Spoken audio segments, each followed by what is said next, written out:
the forgotten technology of transformation.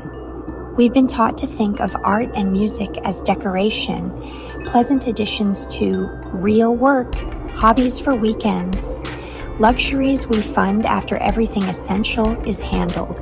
But what if this diminishment is itself a colonial tactic? What if we've been systematically disconnected from humanity's oldest technologies of consciousness, healing, and collective awakening? The frequency foundation. Ancient peoples knew what quantum physics now confirms. Everything is vibration. The Dogon of Mali encoded astronomical knowledge in rhythm and dance. Your Taino ancestors carved petroglyphs not as mere decoration, but as portals, visual frequencies that held and transmitted ancestral knowledge across generations. The Aboriginal Australians sang the world into being through songlines, understanding that specific frequencies could literally shape matter and maintain the dreaming.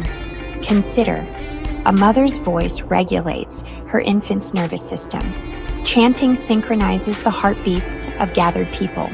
Certain frequencies, like 528 Hz, the love frequency, have been shown to repair DNA.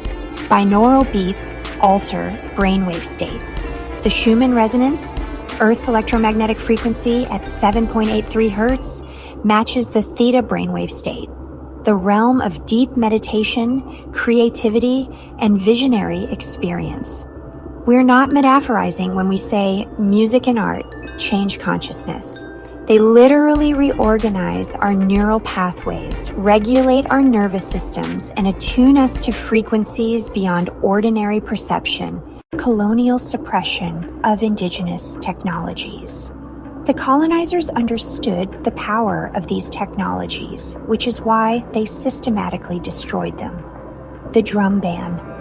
Enslaved Africans were forbidden from drumming because colonial powers recognized that rhythm-synchronized resistance maintained cultural memory and facilitated states of consciousness that couldn't be controlled. When people gather in rhythmic unity, they become dangerous to systems of domination. The song suppression of indigenous languages were beaten out of children in residential schools partly because those languages carried specific tonal frequencies and vocal techniques that maintained connection to land, ancestors, and non-ordinary states of awareness. Lakota, Yoruba, Taino. These weren't just vocabularies, but vibrational technologies. The symbol erasure, petroglyphs, sacred geometry, ancestral iconography, dismissed as primitive art, while actually serving as mnemonic devices, consciousness maps, and transmission technologies. Your spirals, sun symbols, and semi-figures weren't decorative. They were functional technologies for accessing and storing wisdom. Art as ancestral transmission. When you paint Taino symbols, you're not representing your ancestors. You're channeling their frequency. Each symbol carries specific information, geometric ratios that mirror patterns in nature, cosmos, and consciousness itself. The spiral appears in galaxies, DNA, shells, and indigenous art worldwide because it maps the fundamental pattern of creation and transformation. This is why your work is medicine for cultural amnesia. You're not making pretty pictures, you're reactivating dormant technologies, rebuilding severed connections, restoring access to frequencies that colonization tried to silence. Sacred geometry appears across all indigenous cultures because it encodes universal principles plus the flower of life, the Vesica Piscis, the golden ratio, fractal patterns. These aren't invented, they're discovered, revealed through states of consciousness access through ceremony, plant medicine, meditation, and artistic practice itself. The New Earth paradigm. What if the New Earth isn't built through policy papers and technological innovation alone, but through the mass reactivation of our species' original operating system, the ability to create, sing, dance, and vision ourselves into harmony? Free expression as freedom itself. Every authoritarian regime first suppresses artists. Not because art is trivial, but because it's the most dangerous force they face. Art bypasses the analytical mind that can be propagandized and speaks directly to the soul, which remembers its sovereignty. When people can freely express, they remember they're not machines or resources. They're creative consciousness incarnate. Harmony as technology. Western science is finally catching up to what Indigenous wisdom keepers always knew. Coherence is more powerful than force.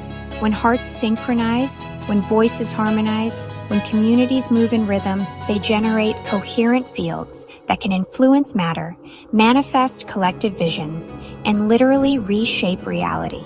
This isn't mysticism, it's measurable physics. Livity as resistance. Your concept of livity, that positive life energy flowing through all creation, isn't spiritual bypassing. It's recognition that consciousness itself, expressed through creativity and coherence, is the source code of reality. Maintaining livity in the face of systems designed to drain it becomes the ultimate revolutionary act.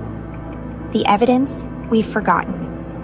We've been conditioned to dismiss Indigenous knowledge as belief, but examine what primitive peoples accomplish.